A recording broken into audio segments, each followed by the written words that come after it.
ഇന്ന് അമ്മാസൂചികളിൽ പറയാൻ പോകുന്ന ഒരു സ്പെഷ്യൽ തോരനെ കുറിച്ചാണ്.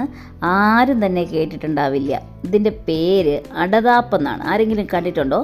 എയർ പൊട്ടറ്റോ എന്നും വിളിക്കും. അതിന് ശാസ്ത്രീയ നാമങ്ങളൊക്കെ ഉണ്ട്. നമ്മൾ വള്ളിപ്പടർപ്പിലാണ്, അതായത് കാച്ചിൽ പോലെ തന്നെ കയറി പോവാണ്, പക്ഷേ മണ്ണിൻ്റെ അടിയിലല്ല, വള്ളിയിലാണ് ഉണ്ടാകുന്നത് കേട്ടോ. അതുകൊണ്ടാണ് എയർ പൊട്ടറ്റോ എന്ന് വിളിക്കുന്നത്. അപ്പോൾ അത് തോരനാണേ. അപ്പോൾ അതിന് ഞാനത് ചെറിയ കഷ്ണങ്ങളാക്കി അരിഞ്ഞ് വെച്ചിട്ടുണ്ട്. എന്നിട്ട് അത് വെള്ളത്തിലിട്ട് വെക്കണം. അതിലൊരു കറയുണ്ട്, ആ കറയൊന്ന് കളയണം. അത് വെള്ളത്തിലിട്ട് വെച്ചാൽ മതി, അപ്പോൾ കറ പൊക്കോളും.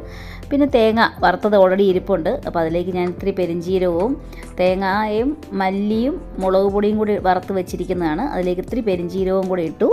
എന്നിട്ട് അതൊന്ന് പൊടിച്ചെടുക്കണം. നമ്മൾ കടച്ചക്കയൊക്കെ തോരൻ വെക്കത്തില്ലേ, വറുത്തരച്ച് തോരൻ എന്ന് പറഞ്ഞ പോലെ. ഇതാ ഞാൻ എണ്ണ ഒഴിച്ചു, കടുക് പൊട്ടിച്ചു, കുറച്ച് അരി പൊട്ടിച്ചു, ചെറിയ ഉള്ളി, വറ്റൽമുളക്, കറിവേപ്പില, ഇതെല്ലാം ഒന്ന് വഴന്ന് കഴിയുമ്പോഴത്തേക്കും നമ്മൾ ആ പൊടിച്ച് വെച്ചിരിക്കുന്ന തേങ്ങാക്കൂട്ട് അതിട്ട് കൊടുക്കണേ. അതിട്ട് കൊടുത്തിട്ട് വേണമെങ്കിൽ 2 വെളുത്തുള്ളിയൊക്കെ ചേർക്കാം, നല്ലതാണ് വെളുത്തുള്ളിയൊക്കെ ചേർത്ത് കഴിഞ്ഞാൽ. അപ്പം ഞാൻ എന്താ കഴുകി കറ മാറ്റിയിട്ട് വീണ്ടും വെള്ളത്തിലൊഴിച്ച് വെച്ചതാണ്. അപ്പോൾ ഈ അടതാപ്പ് ഇട്ട് കൊടുത്തു. അടതാപ്പ് ഇട്ടിട്ട് നന്നായി വേവിച്ച് പെട്ടെന്ന് വെന്ത് വരും കേട്ടോ. ഉരുളക്കിഴങ്ങൊക്കെ പോലെ തന്നെ സെയിം തന്നെ പെട്ടെന്ന് വെന്ത് വരും. അപ്പോൾ ഇതാ ഇതുപോലെ നല്ലതുപോലെ ഒന്ന് വെന്ത് വന്നത് ഇങ്ങനെ സോഫ്റ്റായിട്ട് കടച്ചക്കയൊക്കെ വെന്ത് വരുന്ന പോലെ തന്നെ വരും കേട്ടോ. കാച്ചിലിൻ്റെ അതേ വർഗ്ഗം തന്നെയാണെന്നാണ് പറയുന്നത്. എന്നിട്ട് അതിലേക്ക് ഇതാ ഈ തേങ്ങ പൊടിച്ച് വെച്ചിട്ടുണ്ടല്ലോ, നമ്മൾ വറുത്തെടുത്ത തേങ്ങ പൊടിച്ച് വെച്ചിട്ടുണ്ടല്ലോ, അത് ചേർത്തു.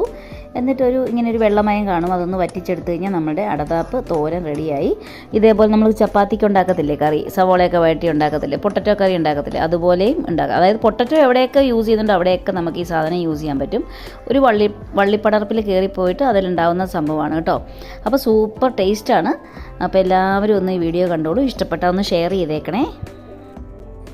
ഇതാണ് ചെടി. നിറയെ ഫൈബറും ആൻറ്റി ഓക്സിഡൻറ്റും ഒക്കെ ഉള്ള ഒരുപാട് ഗുണങ്ങളുള്ള, നമ്മുടെ ശരീരത്തിൽ ലിക്വിഡിൻ്റെയൊക്കെ അംശം കുറയുകയൊക്കെ ചെയ്യുമ്പോൾ കഴിക്കുന്നതാണ്. പണ്ടൊക്കെ നടുവേദനയൊക്കെ വരുമ്പോൾ ഇത് നിറയെ വെച്ചുണ്ടാക്കി കൊടുക്കുമായിരുന്നു. അങ്ങനത്തെ ഒരു ചെടിയാണ്.